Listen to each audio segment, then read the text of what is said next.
Cardiac arrhythmias can be quite frightening, especially for people who are experiencing them for the first time. This video helps you to understand and overcome your fears of extrasystoles or heart disease. I give you some tips on how to deal better with your fear.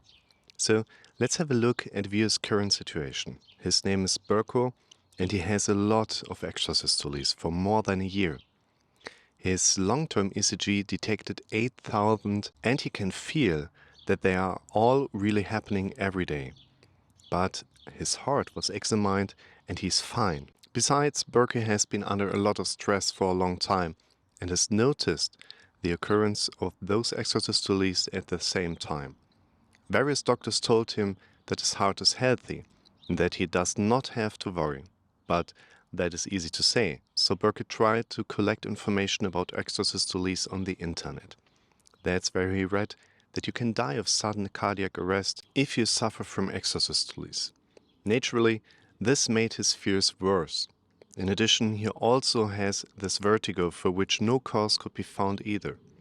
He's at the end of his tether and asks himself, can it really be one's head that can do this? The symptoms Burko describes very often occur in people. It is very important that an appropriate medical examination takes place to clarify the symptoms.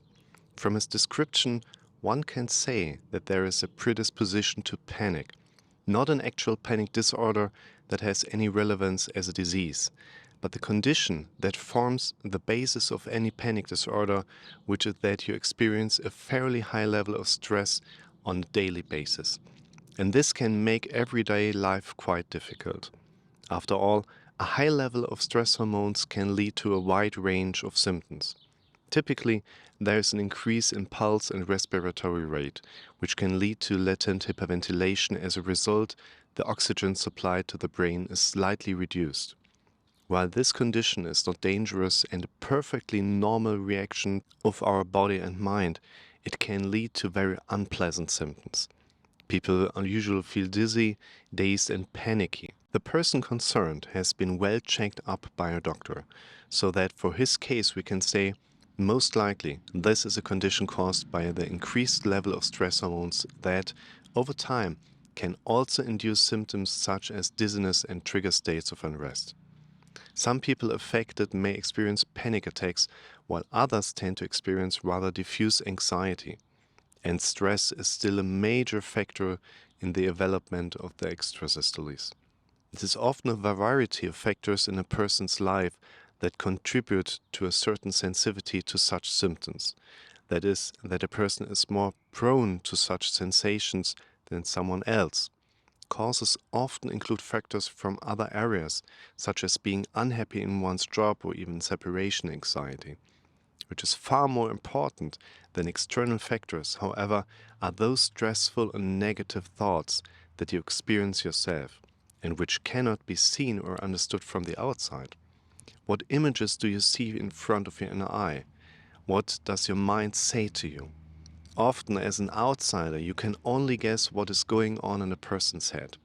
Therefore, we should not try to crystal gazing. Instead, the person affected must learn to recognize and describe these thoughts themselves.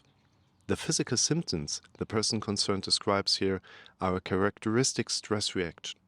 Your body reacts to external and internal stressors with the release of stress hormones.